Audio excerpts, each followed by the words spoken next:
Hello everyone, welcome to my channel. तो स्वागत है आप सभी का एग्री टू कल्चर फैमिली की इस यूट्यूब चैनल पे। तो यूके ट्रिपल एससी डबल एओ 2026 की इस एमसीक्यू सीरीज में आज हम लोग जो क्लास करने वाले हैं वो है सीड साइंस की क्लास। इससे पहले हम लोगों ने डेयरी साइंस के इंपॉर्टेंट क्वेश्चंस को किया और उसके बाद आज हम लोग सीड साइंस के इंपॉर्टेंट क्वेश्चंस को यहाँ पर कवर करने वाले हैं। जो भी नया सिलेबस आपका आया हुआ है उसी के अकॉर्डिंग ये क्लास रहने वाला है। उसी के अकॉर्डिंग जो भी टॉपिक वहां पर आपको दिया हुआ है वही सारा यहाँ पर आपको देखने को मिलेगा। उसी से रिलेटेड यहाँ पे क्वेश्चंस देखने को मिलेंगे। तो वीडियो पूरा देखना है, क्लास को एंड तक बने रहना है, सारे क्वेश्चंस को अच्छे तरीके से कवर करना है और कमेंट बॉक्स में आंसर करते हुए इस क्लास को करना है। तो आज की इस क्लास में हम लोग सीड साइंस को कवर करेंगे। तो चलते हैं आज की क्लास की तरफ, देखते हैं आज का पहला क्वेश्चन। क्वेश्चन से पहले यहाँ पर आप सीड साइंस के सिलेबस को देखेंगे। जो नया सिलेबस आपके यूके ट्रिपल एससी डबल एओ के लिए आया हुआ है उसके अकॉर्डिंग यहाँ पर आप जब प्लांट ब्रीडिंग वाला सेक्शन में जाइएगा, उस यूनिट में जाइएगा, तो वहां पर सीड साइंस का भी पोर्शन दिया हुआ है। तो वहां पर क्या क्या टॉपिक दिया हुआ है, जिसमें पहला है यहाँ पर देख सकते हैं synthetic seed, seeds and it's characteristics, classic classes of seeds and seed certification, seed production techniques, seed processing, seed quality and testing, seed treatment, seed storage and seed marketing. और यहाँ पर कुछ एक्ट है जिसमें है सीड एक्ट 1966 और seed control order जो है 1983। तो ये सारा आपका जो सिलेबस में दिया हुआ है, जो नया सिलेबस आपका आया उसमें सीड साइंस के बारे में ये सारा टॉपिक दिया हुआ है। तो आज की जो क्लास होने वाली है वो इन्हीं सारे टॉपिक से रहने वाला है। इसी तरीके से जो अरेंजमेंट यहाँ पे दिया हुआ है इसी के अकॉर्डिंग सारे क्वेश्चन यहाँ पर लाया गया है। तो ये जो क्लास है ये एग्जाम ओरिएंटेड ही रहने वाला है, सिलेबस के अकॉर्डिंग ही रहने वाला है, इसीलिए आपको क्लास को पूरा देखना है। तो चलते हैं आज के पहले क्वेश्चन की तरफ। तो ये रहा आज का पहला question. Which part of seed develops into the future plant? बीज का कौन सा भाग भविष्य के पौधे में विकसित होता है? Option number A seed coat, बीजावरण। Option number B endosperm, endosperm. Option number C embryo, भ्रूण। Option number D hilum, hilum. तो यहाँ पर हिंदी और इंग्लिश दोनों लैंग्वेज में आपके लिए क्वेश्चन और आंसर लाया गया है। किसी का कमेंट आया था कि ऑप्शन को भी यहाँ पर हिंदी में दे, इसीलिए यहाँ पर ऑप्शन जो है इसको भी यहाँ पर हिंदी में लाया गया है।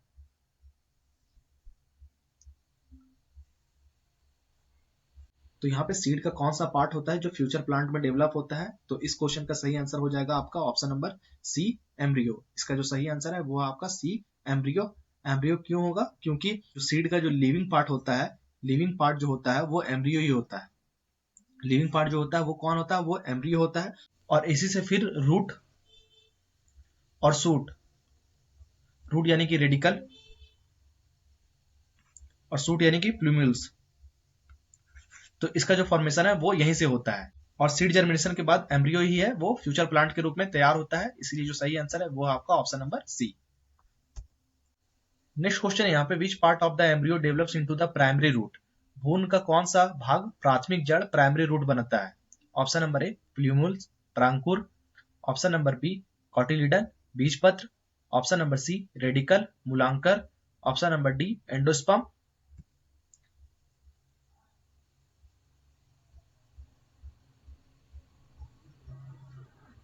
तो यहाँ पे प्राइमरी रूट की बात करेंगे तो एम्ब्रियो से जो प्राइमरी रूट बनता है, अभी हम लोगों ने देखा कि जो एम्ब्रियो है, एम्ब्रियो इसी से यहाँ पर रूट और सूट का फॉर्मेशन होता है। और जो रूट का फॉर्मेशन होता है ये रेडिकल कहलाता है और सूट का फॉर्मेशन होता है ये प्लूम्यूल्स कहलाता है। तो सबसे पहला जो यहाँ पे फॉर्मेशन होता है एम्ब्रियो से वो रूट का ही होता है। इसका जो सही आंसर है वो है आपका option number C. Next question यहाँ पे which part of the embryo develops into the shoot system? भ्रूण का कौन सा भाग प्रो सूट सिस्टम बनता है? रेडिकल, प्लूम्यूल्स, हाइलम और माइक्रोपाइल। तो अभी हम लोगों ने देखा तीनों क्वेश्चन वहीं से रिलेटेड है। पहले क्वेश्चन से ही इसका आंसर आपको मिल गया था। रेडिकल यहाँ से रूट से रिलेटेड है और यहाँ पे जो प्रांकुर है ये सूट। तो इसका जो सही आंसर है वो आपका option number B. Next question है यहाँ पे micropyle in a seed mainly helps in. तो बीज में जो माइक्रोपाइल होते हैं इसका मुख्य कार्य क्या है, किस चीज में मदद करता है? Option number A food storage, भोजन संग्रह में। Option number B water absorption during germination, अंकुरण के समय जल अवशोषण के लिए। ऑप्शन नंबर सी फोटोसिंथेसिस, प्रकाश संश्लेषण के लिए। Option number D seed dispersal, बीज का प्रसार के लिए। तो यहाँ पे मुख्य कार्य क्या है माइक्रोपाइल का?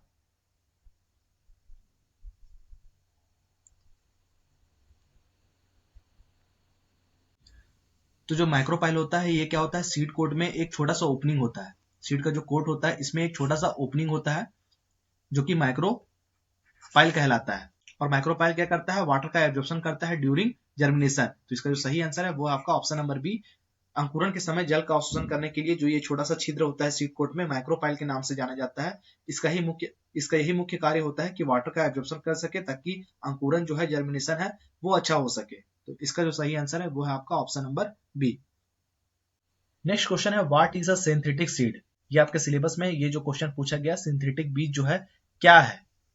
Option number A genetically modified seed, अनुवांशिक रूप से परिवर्तित बीज है।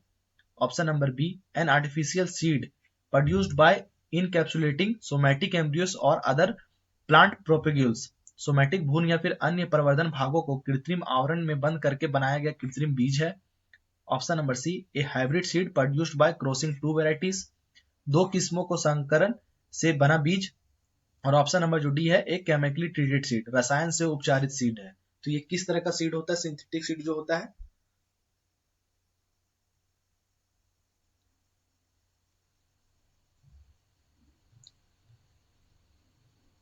यहाँ पे जो सिंथेटिक सीड है ये किससे बना होता है, तो ये आर्टिफिशियली बना होता है। आर्टिफिशियल होता है, ये कृत्रिम होता है। इस चीज को आप याद रखेंगे। तो इसका फॉर्मेशन कैसे होता है, तो जो सोमैटिक एम्ब्रियो होते हैं, सोमैटिक एम्ब्रियो या फिर जो सूट बर्ड हो गया, इसको जब यहां पर सोडियम एलिगेंट में रखा जाता है, सोडियम एलिगेट एल्जिनेट एल्जिनेट में रख के वहां पर जब इसको इनकैप्सुलेट कराया जाता है, तो इस तरीके से इसका फॉर्मेशन होता है सिंथेटिक सीड का। इस चीज को आप याद रखेंगे। तो इसका जो सही आंसर है वो है आपका option number B, an artificial seed produced by encapsulating somatic embryo, somatic embryo से डेवलपमेंट या फिर प्लांट प्रोपेगल्स जो फ्रूट बर्ड्स होते हैं उससे यहाँ पे डेवलप किया गया आर्टिफिशियल तरीके से सीड जो होता है वो सिंथेटिक सीड कहलाता है। इसका जो सही आंसर है वो है आपका option number B. Next question है यहाँ पे synthetic seeds are mainly produced from. Synthetic बीज मुख्य रूप से किससे बनाए जाते हैं। Option number A zygotic embryo, युग्मज भ्रूण। Option number B somatic embryo, somatic भ्रूण। Option number C pollen grain, परागकण। ऑप्शन नंबर डी ओव्यूल, बीजांड।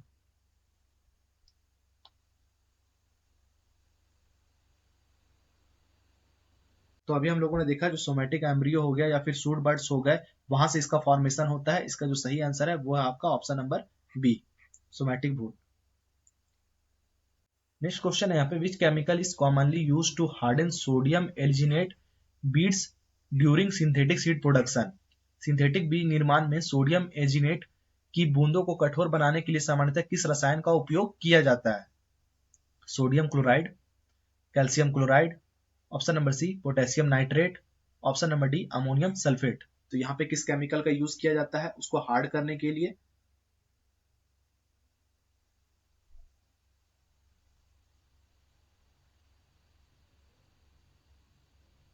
तो सोडियम एल्जिनेट का जो सॉल्यूशन है इसके ड्रॉपलेट्स को यहाँ पर कैल्शियम क्लोराइड में डाला जाता है। इसका जो सही आंसर है वो आपका ऑप्शन नंबर बी, इस केमिकल का यूज किया जाता है जिसका नाम है कैल्शियम क्लोराइड।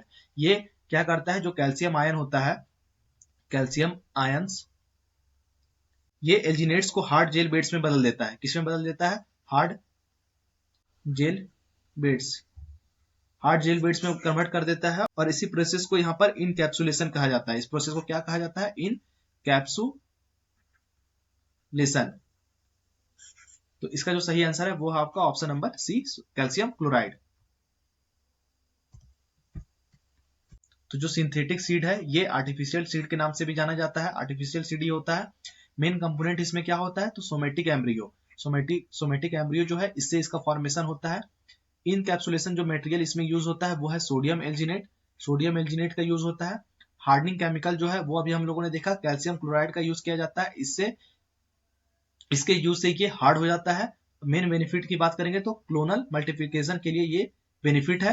एडवांटेज की बात करेंगे तो इजी स्टोरेज होता है और ट्रांसपोर्टेशन के लिए ये इजी होता है। रिलेटेड सब्जेक्ट की बात करेंगे तो किससे रिलेटेड है, तो ये टिश्यू कल्चर एंड बायोटेक्नोलॉजी से रिलेटेड है। तो ये सिंथेटिक सीड वाला पोर्शन से इतना सारा क्वेश्चन बन सकता है। अगर आप इस स्लाइड को अच्छे तरीके से समझ लेंगे, इसको याद कर लेंगे, इसका स्क्रीनशॉट आप ले लीजिए, यहीं से आपके एग्जाम में क्वेश्चन बन सकता है। नेक्स्ट क्वेश्चन है यहाँ पे which seed quality refers to the genetic identity of a variety. बीज की कौन सी गुणवत्ता किसी किस्म के आनुवंशिक पहचान को दर्शाती है? Option number A physical purity, भौतिक शुद्धता। Option number B genetic purity, आनुवंशिक शुद्धता। Option number C physiological quality, शारीरिक गुणवत्ता। Option number D seed vigour, बीज शक्ति। तो यहाँ पे कौन सा जेनेटिक आइडेंटिटी है जो कि किसी वैरायटी का क्वालिटी बताता है, किसी सीड का क्वालिटी बताता है, जेनेटिक क्वालिटी बताता है?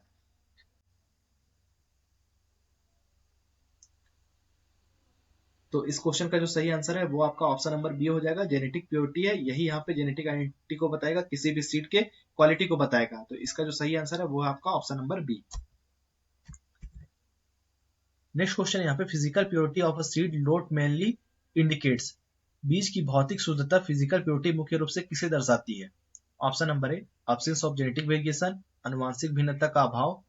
Option number B freedom from inert matter, weed seeds and other crop seeds, जड़ पदार्थ खरपतवार के बीज तथा अन्य फसलों के बीजों से मुक्त होना।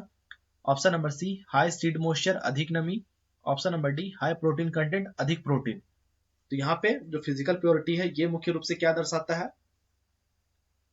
तो जेनेटिक वेरिएशन तो हम लोगों ने देखा जेनेटिक प्योरिटी से रिलेटेड है। तो यहाँ पर जो इसका जो सही आंसर होगा वो आपका हो जाएगा ऑप्शन नंबर बी।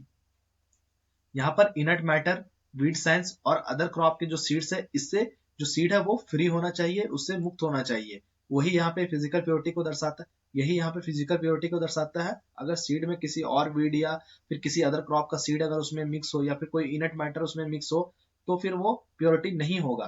तो ये जो फिजिकल प्योरिटी है जिसे हम लोग देख सकते हैं, तो यहाँ पे सही आंसर है इसका option number B. Next question है which seed quality parameters indicate the ability of a seed to emerge rapidly and uniformly under a wide range of field conditions। बीज का कौन सा गुण विभिन्न परिस्थितियों में तेजी एवं समान रूप से अंकुरित होने की क्षमता को दर्शाता है? ऑप्शन नंबर ए वायबिलिटी, जीवनीयता। ऑप्शन नंबर बी जर्मिनेशन, अंकुरन। Option number C seed vigour, बीज शक्ति। ऑप्शन नंबर डी प्योरिटी, शुद्धता। तो यहाँ पर सीड का यहाँ पे अंकुरन क्षमता बताना है आपको कि कौन सा प्रॉपर्टी है जो कि किसी भी सीड का यहाँ पे जर्मिनेशन के लिए होना चाहिए।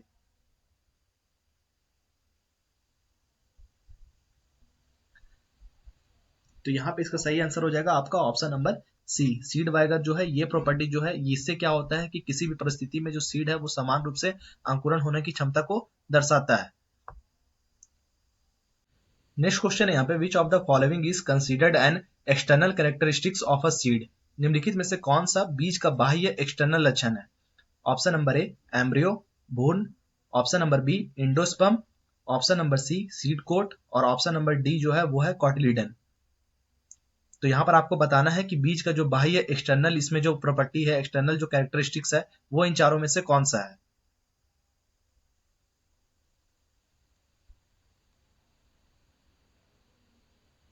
तो यहाँ पे सीड के एक्सटर्नल कैरेक्टरिस्टिक्स की बात करेंगे तो इसका जो सही आंसर है वो आपका होगा option number C seed coat. बीजावरण जो होता है ये इसका सही आंसर हो जाएगा। सीड कोट जो होता है ये किसी भी सीड का बाहरी जो आउटर प्रोटेक्टिंग लेयर होता है वो सीड कोट के नाम से जाना जाता है। ये क्या करता है, ये सीड को इंसेक्ट से, डिजीज से और मैकेनिकल इंजरी से बचाने का काम करता है। इसीलिए जो इसका सही आंसर है वो है आपका ऑप्शन नंबर सी।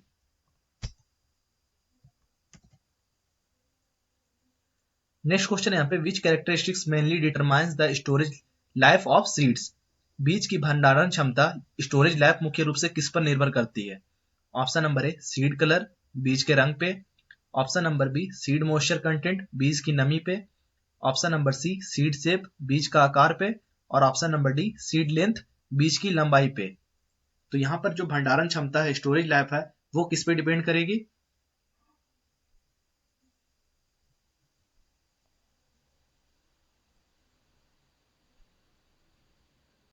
तो यहाँ पर किसी भी सीड को अगर आपको लंबे टाइम तक स्टोर करके रखना है, भंडारण क्षमता है उसको अगर अच्छे तरीके से रखना है, तो यहाँ पे इसका सही आंसर होगा आपका option number B seed moisture content. बीज की नमी जितना कम रहेगा, मॉइस्चर कंटेंट उसमें जितना कम रहेगा, सीड को आप उतना लंबे टाइम तक स्टोर करके रख सकते हैं। हाई मॉइस्चर से क्या होता है, उसमें फंगी लगते हैं, इंसेक्ट का अटैक होता है और साथ ही साथ उसका जो श्वसन रेट होता है, रेस्पिरेशन होता है, वो काफी हाई हो जाता है, जिसके कारण जो सीड है वो खराब हो जाता है। इसीलिए अगर आपको सीड को लंबे टाइम तक स्टोर करके रखना है तो सीड मॉइस्चर सबसे कम करना होगा, सीड के मॉइस्चर को डिक्रीज करना होगा, तभी आप इसको अच्छे तरीके से स्टोर कर सकते हैं, लंबे टाइम तक रख सकते हैं। तो यहाँ पे इसका सही आंसर है वो आपका होगा option number B. Next question है यहाँ पे, which is the first generation seed produced under the supervision of the plant breeder. पादप प्रजनक प्लांट ब्रीडर की देखरेख में उत्पादित पहली पीढ़ी का बीज कौन सा होता है? Option number A foundation seed, आधार बीज। Option number B certified seed, प्रमाणित बीज। Option number C breeder seed, प्रजनक बीज। Option number D truthfully labelled seed.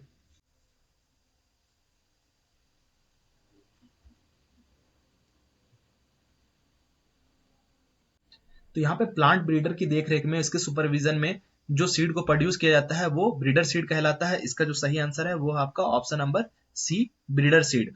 Breeder seed किसी भी वैरायटी का ओरिजिनल यहाँ पर जेनेटिकली प्योर सीड होता है। ये ओरिजिनल सीड होता है, जेनेटिकली प्योर सीड होता है, जो कि ब्रीडर सीड के नाम से जाना जाता है। इसका जो प्रोडक्शन है वो प्लांट ब्रीडर के द्वारा ही होता है। इसका जो सही आंसर है वो है आपका option number C. Next question है यहाँ पे, foundation seed is produced from. Foundation जो सीड है किससे उत्पादित होता है? Option number A certified seed. Option number B breeder seed. Option number C truthfully label seed. और option number D registered seed. तो यहाँ पर इस बार पूछ रहा है फाउंडेशन सीड के बारे में। इससे पहले हम लोगों ने ब्रीडर सीड के बारे में देखा। अभी आपको बताना है कि फाउंडेशन सीड है, इसका फॉर्मेशन, इसका डेवलपमेंट है वो किससे होता है।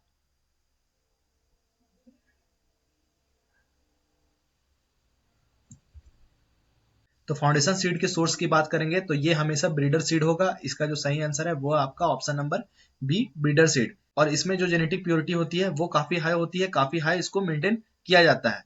तो इस चीज को आप लोग याद रखेंगे।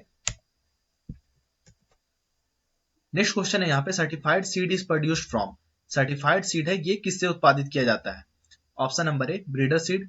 Option number B foundation seed. Option number C truthfully label seed.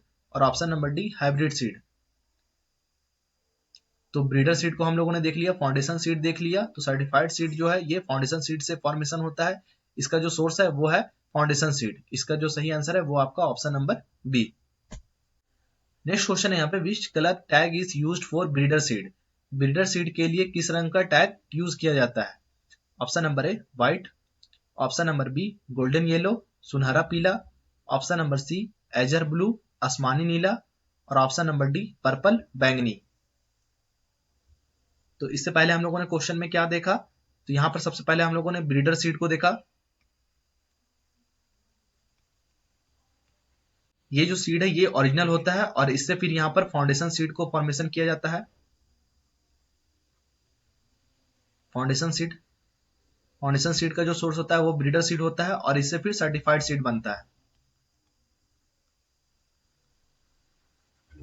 तो यहाँ पे जो ब्रीडर सीड है इसका जो टैग कलर होता है वो होता है आपका गोल्डन येलो। इसका जो सही आंसर है वो है आपका option number B.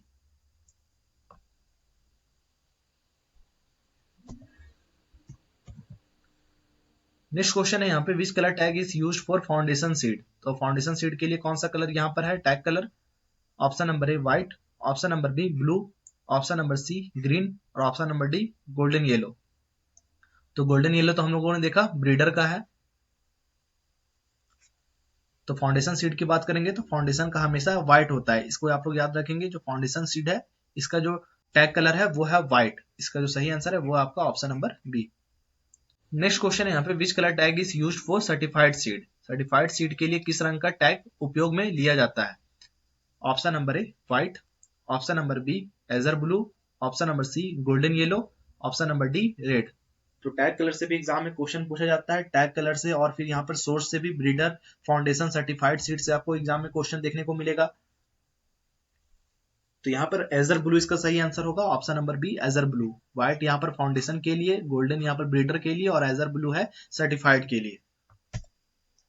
Next question है यहाँ पे, the main objective of seed certification is. बीज प्रमाणीकरण सीड सर्टिफिकेशन का मुख्य उद्देश्य क्या है? Option number A increase seed size, बीज का आकार बढ़ाना। Option number B maintain genetic identity and purity, अनुवांशिक पहचान एवं शुद्धता बनाए रखना। Option number C increase yield directly, सीधे उपज बढ़ाना। Option number D reduce seed coat, बीज की लागत कम करना।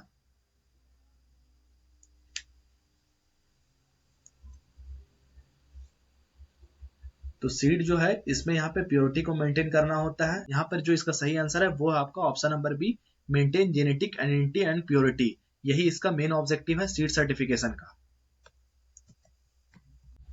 एक बार और फिर इस चार्ट को समझ लेंगे। ब्रीडर सीड जो है ये प्लांट ब्रीडर के द्वारा ही यहाँ पर तैयार किया जाता है और इसका जो टैग कलर होता है वो होता है गोल्डन येलो। फाउंडेशन सीड जो है इसका सोर्स यहाँ पर ब्रीडर सीड होता है, इसके द्वारा ही फाउंडेशन सीड का डेवलपमेंट होता है और इसका जो टैग कलर है वो है व्हाइट। सर्टिफाइड सीड की बात करेंगे तो इसका जो सोर्स होता है वो फाउंडेशन सीड होता है और इसका जो टैग कलर है वो है एजर ब्लू। नेक्स्ट क्वेश्चन है यहाँ पे, what is the main objective of seed processing. इस बार सीड प्रोसेसिंग के बारे में पूछ रहा है, इससे पहले सीड सर्टिफिकेशन के बारे में पूछा था। बीज बीज प्रसंस्करण सीड प्रोसेसिंग का मुख्य उद्देश्य क्या है। Option number A, to increase the genetic purity of seed, बीज की अनुवांशिक शुद्धता बढ़ाना। Option number B, to improve the physical quality of seed by removing impurities, अशुद्धियां हटाकर बीज की भौतिक गुणवत्ता में सुधार करना। Option number C, to increase seed size, बीज का आकार बढ़ाना। Option number D, to change the seed variety, बीज की किस्म बदलना। सीड प्रोसेसिंग का मुख्य उद्देश्य क्या है यहाँ पर।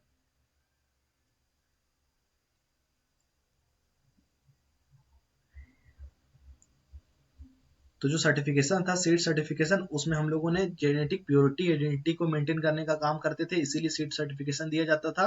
लेकिन यहाँ पर सीड प्रोसेसिंग की बात करेंगे तो इसका जो सही आंसर है वो आपका ऑप्शन नंबर बी हो जाएगा। यहाँ पर फिजिकल जो क्वालिटी है इसको इंप्रूव करना और साथ ही साथ इम्प्योरिटीज को यहाँ पर रिमूव करना, ये इसका मेन ऑब्जेक्टिव है। इसका जो सही आंसर है वो आपका option number B. Next question यहाँ पे, which is the first operation in seed processing. बीज प्रसंस्करण का पहला चरण कौन सा है। Seed treatment, drying, cleaning, packaging. तो यहाँ पे सीड की जब प्रोसेसिंग होती है तो सबसे पहला जो स्टेज है वो क्या होता है, क्या करते हैं उसमें।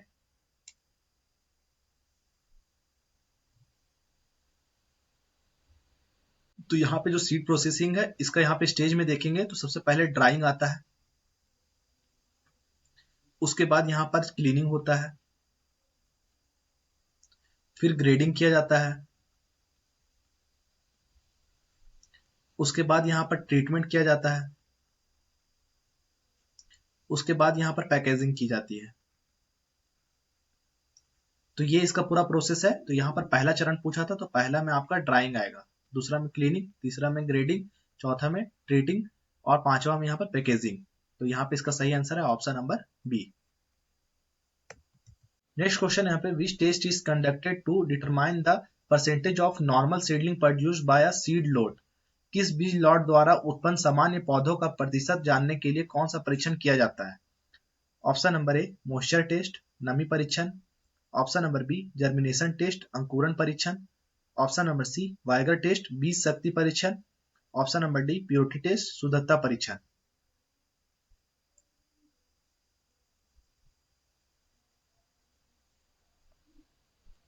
तो यहाँ पे सीडलिंग प्रोड्यूस करने की बात कर रही है, जर्मिनेशन करने का बात हो रहा है, तो यहाँ पे जर्मिनेशन टेस्ट का यूज होगा। तो यहाँ पे इसका सही आंसर है वो है आपका option number B. Next question है यहाँ पे, which test is use to determine the living nature of seeds without waiting for germination. अंकुरण की प्रतीक्षा किए बिना बीजों को जीवितता ज्ञात करने के लिए कौन सा यहाँ पे परीक्षण किया जाता है। Option number A, germination test. Option number B, tetrazolium test. Option number C, purity test. Option number D, moisture test. तो जर्मिनेशन टेस्ट तो हम लोगों ने देख लिया, यहाँ पे सीडलिंग प्रोड्यूस जो होता है वो जर्मिनेशन टेस्ट के अंतर्गत आता है। यहाँ पर आपको लिविंग नेचर ऑफ सीड्स के बारे में बताना है कि बिना प्रतीक्षा किए बीजों की जो जीवितता होती है उसको ज्ञात करने के लिए कौन से परीक्षण का उपयोग किया जाता है।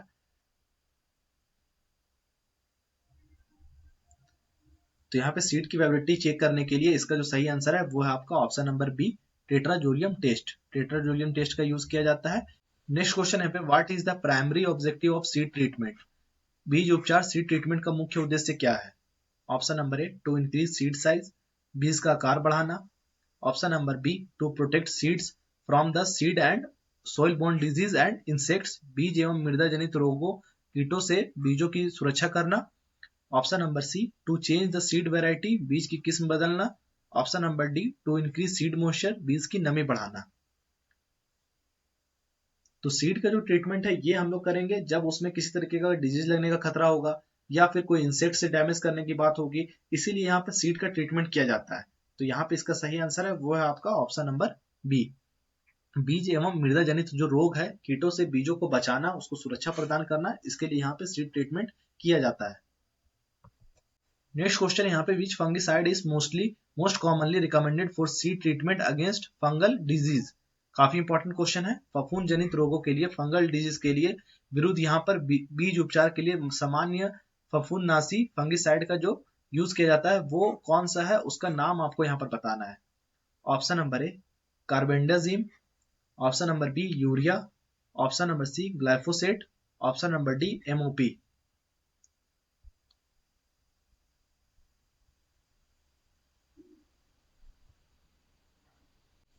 तो यहाँ पे फंगिसाइड का यूज किया जाता है वो है कार्बेंडाजिम। इसका जो सही आंसर है वो है आपका ऑप्शन नंबर ए।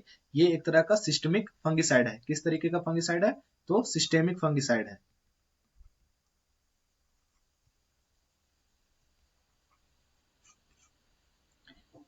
इसका जो यूज है वो सीड बॉर्न जो फंगल डिजीज होती है, कौन सा? सीड बॉर्न फंगल डिजीज, इसके उपचार के लिए इसका यूज किया जाता है। इसका जो सही आंसर है वो है आपका option number A. Next question यहाँ पे which method of seed treatment is commonly use to control both seed borne and soil borne fungal disease. बीज एवं मृदा जनित फफूंद रोगों के नियंत्रण के लिए सामान्यतः कौन सा बीज उपचार विधि अपनाया जाता है? इस बार यहाँ पर दोनों सॉइल बॉर्न के साथ साथ सीड बॉर्न भी जो फंगल डिजीज है इसके ट्रीटमेंट के लिए यहाँ पर कौन सा केमिकल का ये यूज किया जाएगा या फिर कौन सा उपचार किया जाएगा? तो यहाँ पर ऑप्शन है hot water treatment, fungicide seed treatment, seed priming, scarification, बीज आवरण को खुरचना।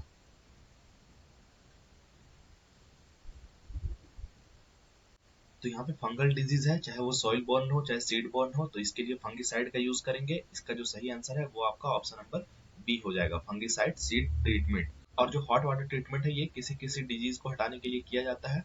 सीड प्राइमिंग का मतलब होता है यहाँ पर कि जर्मिनेशन को इम्प्रूव करना, सीड का जो जर्मिनेशन है उसको इम्प्रूव करने के लिए सीड प्राइमिंग किया जाता है। और स्कैरिफिकेशन क्या होता है कि जो बाहरी आवरण होता है, सीड कोट होता है, हार्ड सीड कोट होता है, उसको तोड़ने के लिए स्कैरिफिकेशन का यूज किया जाता है। तो यहाँ पर तीनों ऑप्शन को भी हम लोग समझ लिए। चलते हैं आगे। नेक्स्ट क्वेश्चन यहाँ पे which storage condition is considered most suitable for maintaining seed viability for a longer period. लंबे समय तक बीज की जीवनीयता बनाए रखने के लिए कौन सी भंडारण स्थिति सबसे उपयुक्त होती है? हाई टेम्परेचर, हाई ह्यूमिडिटी, उच्च तापमान, अधिक आर्द्रता, लो टेम्परेचर, लो ह्यूमिडिटी, कम तापमान, कम आर्द्रता, हाई टेम्परेचर, लो ह्यूमिडिटी, उच्च तापमान, कम आर्द्रता, लो टेम्परेचर, हाई ह्यूमिडिटी, कम तापमान, अधिक आर्द्रता। तो यहाँ पे किस तरीके का टेम्परेचर और किस तरीके की ह्यूमिडिटी यहाँ पे रखेंगे जिससे कि जो सीड है उसको लंबे समय तक संरक्षित करके रख सके।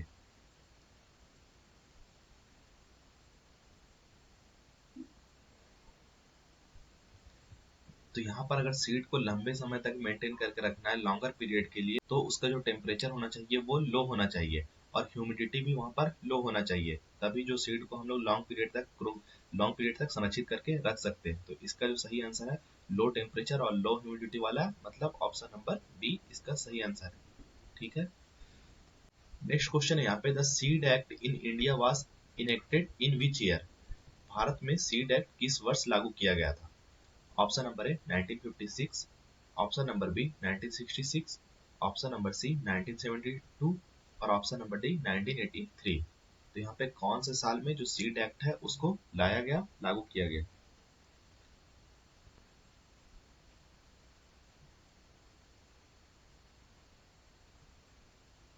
तो जो सीड एक्ट है इसको इंडिया में 1966 में लाया गया। इसका जो सही आंसर है वो है आपका ऑप्शन नंबर बी। और इस सीड एक्ट का मेन एम क्या है? जितने भी फार्मर्स है उन तक यहाँ पर क्वालिटी सीड को पहुंचाना है, ये इसका मेन एम है। इसी एक्ट के बेसिस पर सीड सर्टिफिकेशन होता है, सीड टेस्टिंग, ये सारा डेवलप किया जाता है, इसीलिए ये इंपॉर्टेंट है। इसको 1966 में लाया गया था, इस चीज को आप लोग याद रखेंगे। नेक्स्ट क्वेश्चन है यहाँ पे seed control order was issued in which year. Seed control order किस वर्ष जारी किया गया था? सीड एक्ट के बाद यहाँ पर सीड कंट्रोल के बारे में देखेंगे। 1966, 1975, 1983, 2001।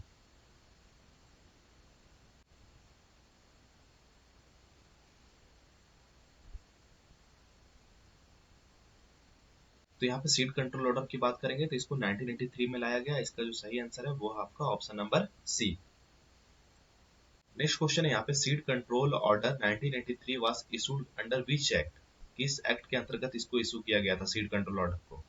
Option number A seed act 1966, बीज अधिनियम 1966, इसेंशियल कमोडिटीज एक्ट 1955, आवश्यक वस्तु अधिनियम 1955 के अंतर्गत, इन्वायरमेंट प्रोटेक्शन एक्ट, पर्यावरण संरक्षण अधिनियम, इंसेक्टिसाइड एक्ट, कीटनाशक अधिनियम। तो जो सीड कंट्रोल ऑर्डर है इसको इसेंशियल कमोडिटी एक्ट जो है 1955, जो आवश्यक वस्तु अधिनियम है, इसके अंदर लाया गया था। इसका जो सही आंसर है वो है आपका option number B. Next question है यहाँ पे, under the seed control order 1983 who is required to obtain a licence for selling seeds. Seed control order 1983 के अंतर्गत बीज बेचने के लिए किसे लाइसेंस लेना आवश्यक है? Farmers, seed dealers, consumers, agricultural labours, कृषि श्रमिक। तो यहाँ पे किसको यहाँ पर ये लाइसेंस लेना आवश्यक है?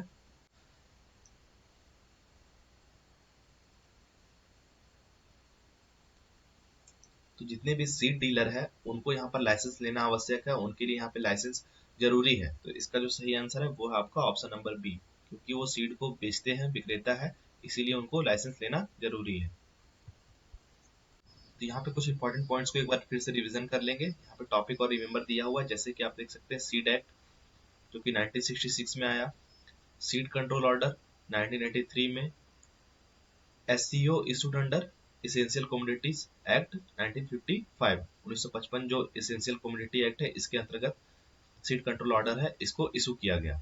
मेन ऑब्जेक्टिव की बात करेंगे तो क्वालिटी सीड रेगुलेशन के लिए, अच्छी सीड का प्रोडक्शन के लिए यहाँ पर licence required for seed dealers. Seed dealers जितने भी हैं उनको यहाँ पे लाइसेंस की जरूरत है, उनको यहाँ पे लाइसेंस लेना अनिवार्य है। सीड एक्ट कवर्स की बात करेंगे तो टेस्टिंग आता है, सर्टिफिकेशन आता है और लेबलिंग, ये इसके अंतर्गत आता है। तो ये सारा इंपॉर्टेंट पॉइंट है, यहाँ से भी आप इसका स्क्रीनशॉट ले लीजिएगा, इससे भी क्वेश्चन एग्जाम में पूछे जा सकते हैं। तो ये थे हमारे सीड साइंस के इंपॉर्टेंट क्वेश्चन, एकदम आपके सिलेबस से, जो यूपी ट्रिपल एससी डबल एओ का सिलेबस है, जो नया सिलेबस जारी किया गया। आप उसका यूनिट, प्लांट ब्रीडिंग वाला जो यूनिट है वहां पे जाइएगा, वहां पर आप देखिएगा सिंथेटिक सीड से स्टार्ट होकर जो सीड एक्ट है यहाँ तक आपका सीड साइंस से रिलेटेड टॉपिक दिया हुआ है। उस वही सारे टॉपिक से यहाँ पर सारे क्वेश्चंस को कराया गया। तो आई होप आपको ये क्लास अच्छा लगा होगा, आप क्लास के एंड तक बने रहे होंगे। तो बिल्कुल आप कमेंट सेक्शन में कमेंट कीजिए, वीडियो पसंद आया हो तो कमेंट कीजिए, कुछ डाउट हुआ तो कमेंट कीजिए और वीडियो को लाइक कम से कम जरूर कीजिए। Thank you.